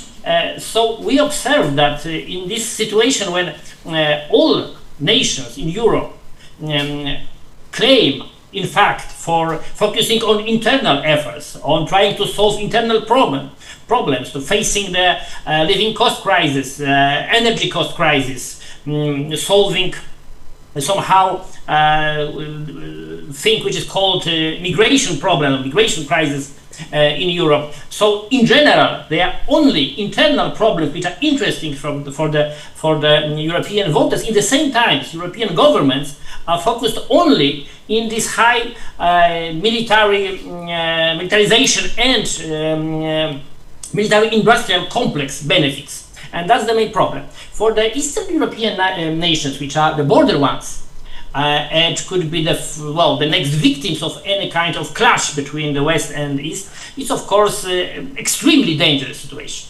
And I would say that I can see differences between, let's say, Hungarian and Polish attitude toward that. Because when we observe politics of Prime Minister Viktor Orban, whether we agree with his economical or internal politics or not, we can observe that he tried to provide his country politics in some kind of rational, realistic way. And it's also beneficiary when we consider objectively some economical data. When we see, for example, Chinese investment in Europe, we can see that in general they are decreasing in the countries like Hungary, but still decreasing in the countries like France or the United Kingdom. So, China are able to shift their own economical, financial investment activity toward the countries which are more friendly, more open. They are not involved in any military or geopolitical actions against the Beijing government, and that's the way how the soft diplomacy also is made. Because in the same moment, as we all know, China don't want to dominate internal politics. They don't want to say European or the Africans what they should believe to, what kind of ideology or cultural school they should follow. Yeah, that's the completely difference from the typical Western Anglo-Saxon way of hegemony and dominance. For Poland, in fact, situation is completely different. Many could expect that Polish government would be especially extremely careful entering any issues related to the clash between the West and the East. As a border country, Poland should be more interested in being some kind of the bridge between the Europe and the wider Eurasia subcontinent, but in the same time, Polish political leaders and Polish political elites, whether we think about them as the conservative ones or the liberal ones, they are strongly linked only to this Western dominance and Western hegemony. So that's why we observe that the government in Poland has changed 2 years ago, but there has been no significant change in any politics, for example, of hostility against Russia, of absolutely uncritical support for the Kiev regime, despite it linked to the historical neo-Nazi and anti-Polish sentiments. Of course, it shows the contradictions between and controversies between the governments and the nations and the people in Poland are, of course, increasing. This element is very visible all over the Europe, but also in these Central and Eastern European countries. Mm-hmm. And this is, I would say, the seed of crisis, of the future crisis. Because if these internal problems are not solved, if they are not somehow managed in internal manner, they could easily again erupt in some kind of wider conflict. We know that both global wars so destructive for the 20th century started in Europe, and started also because of internal problems and economical problems and social problems of European nations, after that being destructive for all parts of the world, including Africa and many parts of Asia as well. So we have to be very careful to observe how these internal problems of European nations can be transformed and shifted in some kind of next global crisis, and fingers crossed, not the next global war. very imperative, and I think we all have to be more aware, and of course, like was stated already, apply practical reasoning on how to look at these complex situations. I think we have reached the last segment of the program that will be looking at the recommendations and the way forwards, and how we can continue to decode some of the complexities of international relations, and see how navigating also the resistance from the collective West, not accepting the new realities of the world in terms of, diplomacy, in terms of, control of the economy and financial independence. We kick off with you the stem around Richard Sethi. And now, in our preamble, we quite asked a very good question that, the realities or the changes in the world are unavoidable at the moment, and of course there is need for us to understand what the agenda for the future is, why contextualizing the present realities, and how we can also push through towards the future.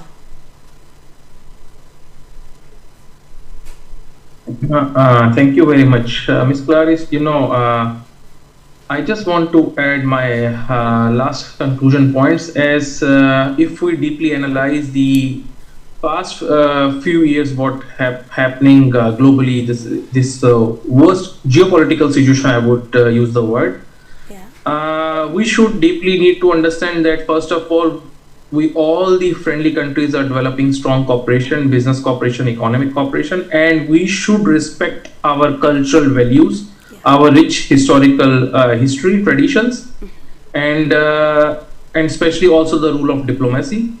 And we should need to value this and respect each other, and on the other side do the cooperation.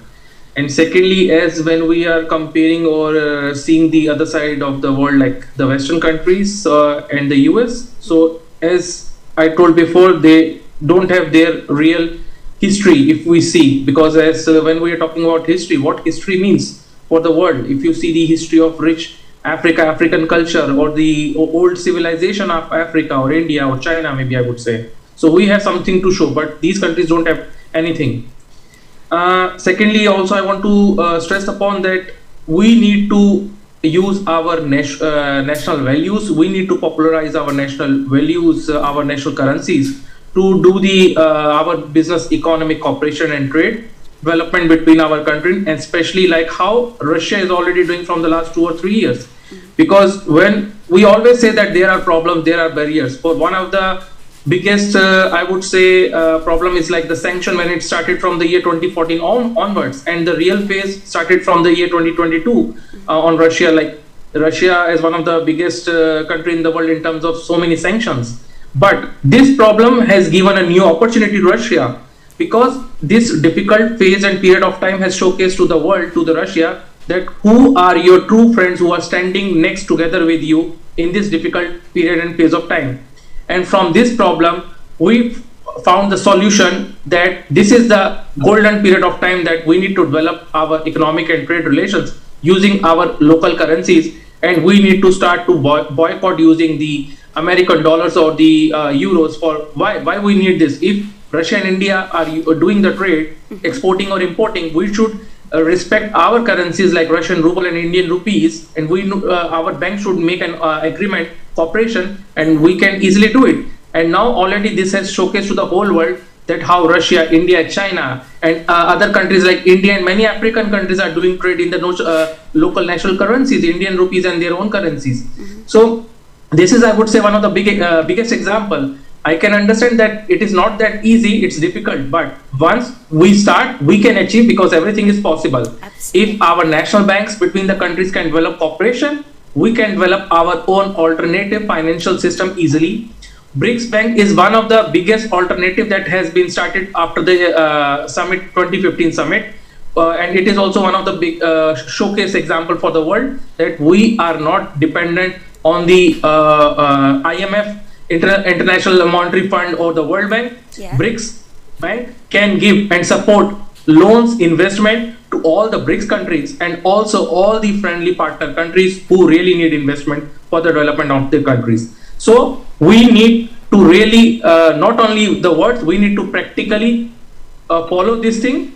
Already we are doing this with many countries already from the last 3 years, and I hope that as Russia have their own card meal system, India have their own Rupee card system, so other like China have their Union Pay system. So similarly, other Latin American or the African countries, with the support of Russia, India, and China, need to develop their own local system and need to cooperate on their own financial system, so that in the future, maybe, who knows, if these Western countries or the US maybe put sanctions on your country also. Like just few days ago, one of the biggest Indian oil company, Naira Energy, got sanctioned by the European Union 18 sanctions package, which was applied on Russia, and the Indian company was under that sanctions also. And within the next 2 or 3 days, Microsoft, like the American company headquarters based in US, stopped giving their services. So immediately we thought about the same thing, that we should have our own system, so that in the future we should not have such a situation that already Russia faced a few years ago, and now Russia is already strongly developed inside and have such strength that no outer problems can make hurdles for Russia. Similarly with China, and now India is now going in the same pace, in the same direction, that we have such strong innovative youth in our country, as one of the biggest youth population in the world, and one of the best engineers and other technologies that is growing, and India is helping many countries in the world in this sphere. So we need to develop our own strong platform, that we should not have any problems in the future, especially with the West or the sanctions by the US. Absolutely. So I hope and I pray that we, all the friendly nations, need to strongly stand with each other, respect each other, the rights of every country to grow and develop for the better life for their citizen and for their country also. Thank you so much. Thank you indeed. It is anticipating an agenda that will make the world a favorable place for mankind as we continue to interrelate or interconnect in various spheres. With you, Dragana, while talking earlier on, you said that we can say that the world is still divided because we have the collective West not accepting the realities, and we have, of course, the new school of thought talking a multipolar world with different dimensions, and you equally made mention of the fact that international relations is being made susceptible by the aspects like sanctions, propaganda, disinformation, and other ills that makes it so difficult to comprehend and how to navigate the complex situation. So what are the recommendations from a geostrategic viewpoint as we continue to move towards the agenda for the future that will see a world interconnected with a common interest or agenda for the people and not for particular nations controlling every level? On the geopolitical view, I will say that in general we have two solutions. One solution is diplomacy and developing the cooperation, and second solution is military solution. And unfortunately, as we already mentioned, we have the collective West, which is still not prepared to accept the reality. They don't want to discuss, they don't want to speak about the problems, global problems on the international level, and that is why the next solution can only be the military solution, and that is something what the other countries accept collective West don't want. Other countries, I think, are dedicated to cooperation, to development. China, India, African country, especially Russia as well. They don't want. They don't need war. They need to cooperate and to develop their own country through cooperation with other countries. And I think the same positions have all the rest countries of BRICS. So these are two solutions. What we can do and what we can pray for and wish, as Rishabh said, that this will be the solution for us, and we need to use all efforts to push the collective West to discuss and to cooperate on the diplomatic level. That is only possibility to solve all the problems. Maybe this is the first step, this meeting between Russian and American president. Maybe this is the first step. We will see after the meeting what are the conclusions, what was the atmosphere on this meeting, and we need to hope that the United States, like the first country of the collective West, or the commander of the collective West, is realizing that they cannot win in this battle, and this is the battle between the collective West and idea of fighting, of spreading the war, and the rest of the world, the idea of peace and developing and diplomacy. So let's hope that they understand these circumstances, they understand the reality, and that we can all avoid some Third World War, some big war, and that we can develop our relations on diplomacy, on cooperation, respecting each other. This is very important. Yes. And yes, this is my conclusion. Indeed, developing every strategy, putting into consideration the needs of independent nations without using infringement as a tool to control.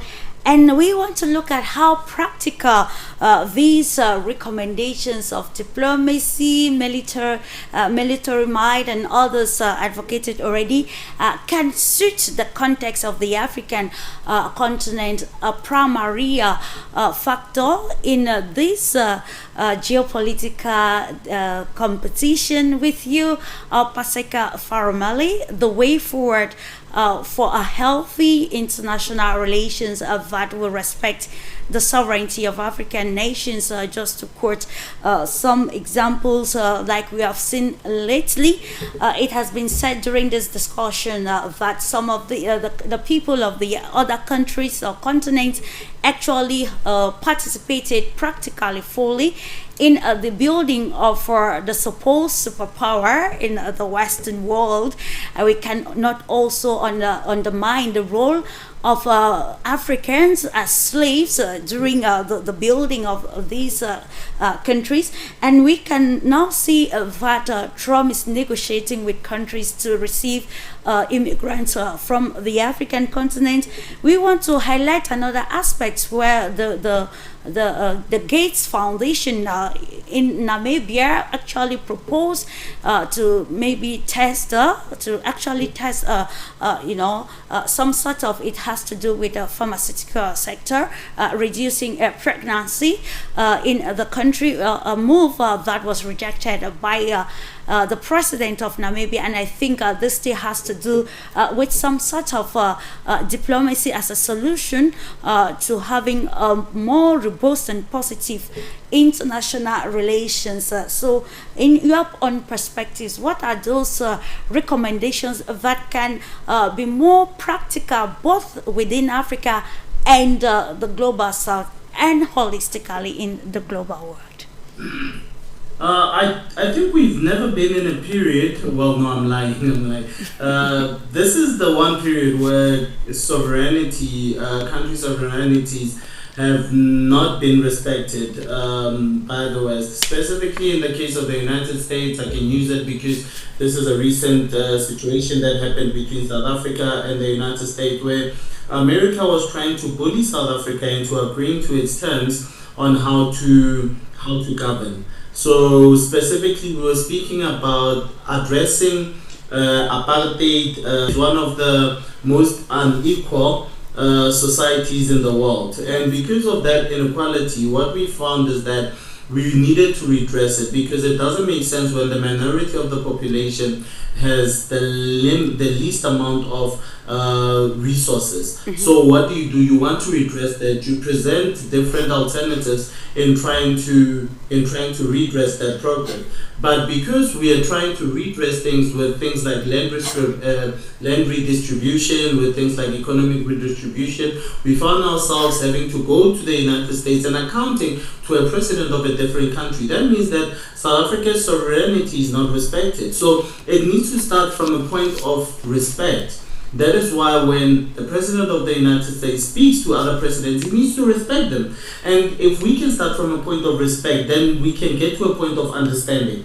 Because by you understanding someone, by you respecting someone, then you can understand them. But now, because of these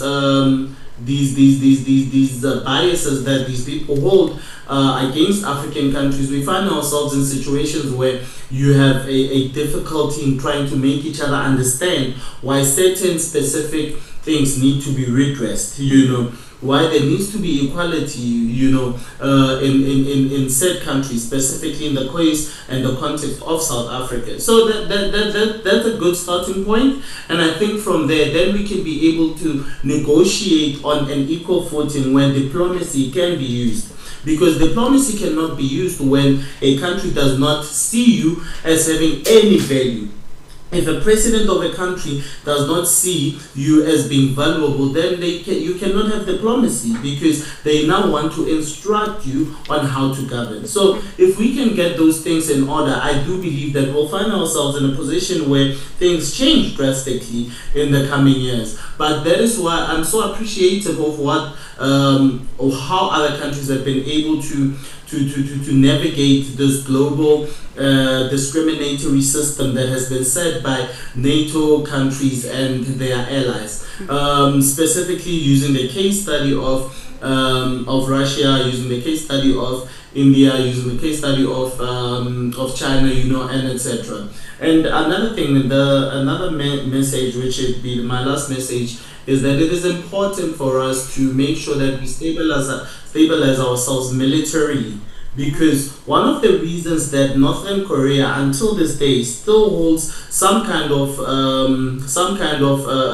sovereignty where they can govern how they wish to govern is because they stabilize their military. They are a superpower in terms of the military powers that they have, specifically the nuclear weapons that they possess. But we saw what happened with Iran recently, where they were attacked because they wanted to secure themselves from Israel, which in itself is not meant to have these nuclear powers. And now we would have to leave with the question, what gives you the right to hold nuclear powers but others not to? What gives you the authority to hold these nuclear powers but others cannot strengthen their borders and strengthen themselves? These things are very key. So I think those are things that we'll need to sort out for us to be able to see a more diplomatic world where people are able to be sovereign and they're able to negotiate on a level playing ground. Thank you, Clarice, and thank you to the panel. Indeed, negotiating on a level playing ground, and how is that feasible in the present context of international relations? Can we do this by revisiting the preamble of international relations as we conclude with you, Conrad Rekes, on what is imperative for the way forward towards having a new global structure that respects each other's sovereignty, that accommodates each other, which I think I was told that in a diplomacy, accommodating is not the right word to use. Yes, I believe that we now observe that, well, from the one side, especially from the, of course, President Trump, you can see some kind of, well, late parody of the realistic approach to global relations. So it's based on power, on force, on stating that they are not equal players in the global playground. That's somehow linked to the old tradition of so-called realistic international affairs theory. From the other side, we can still observe, especially in the Western Europe, that they still prefer this ideological discourse. They still want to hide their imperialistic politics behind the slogans about the human rights, about the climate questions, about the transgender questions, so in general ideology. This all globalism and neoliberal agenda in general. But well, to find our way in this world of post-realistic American geopolitical and ideological Western European approach, we have to find our own way based on sovereignty, but also based on self-respect. I'm really grateful for Dr. Parubele that he mentioned that ridiculous summit between President Trump and 5 African leaders, because when we remember this moment when President Trump was catcalling this Angolian journalist. You remember for sure how he was, trying to be very funny and very masculine towards African female.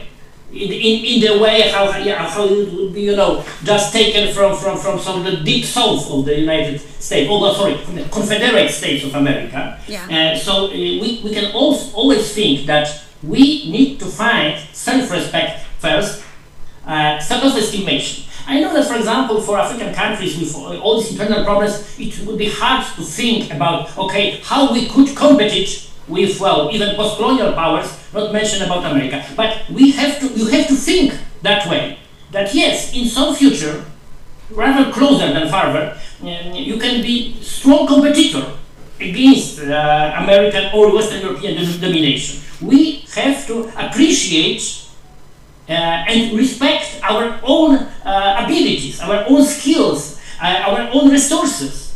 And then we can find and create friends, we can have new relations with the other nations and other countries thinking as we. In such a new mood of our world organization, we can find ourselves much stronger than these, post-colonial, post-imperialistic, passing by powers. But we have to remember that the hard situations create good friends. And former friends who is bullying us is no longer friends. So we are not pressed to consider American or Western European global dominancy as given for good for every time. When we find our own way based on in stronger belief in ourselves, we can be then sovereign and free and effective in achieving goals for our nation, for our people. Indeed, very imperative, all for the good of the people of the world, ladies and gentlemen. We've actually come to the end of today's edition of our discursive and knowledge sharing program, which is Global Insight, brought to you by Globus. And you can see, of course, we are talking about narrative shift. Why? Because of the realities in today's world, the shifts or the changes in the world architecture, be it at the political level, economic level, social, and probably most especially along geopolitical lines. And I want to appreciate in a special way our esteemed panel for today for the great and diverse and also practical discourses that actually provided us all with the fertile scope to continue to apply real reasoning while supporting the concepts of globalization, international relations, and how we can benefit from these concepts instead of bringing forth tactics or personal tactics that do not suit an inclusive global agenda for the benefit of mankind. Thank you so much, and I appreciate you all. Just to note that, ladies and gentlemen, you can now follow us on our YouTube page, Narrative Shift, and follow, subscribe us as we continue to bring to you all interesting topics or issues that matter in the world of diplomacy, in the world of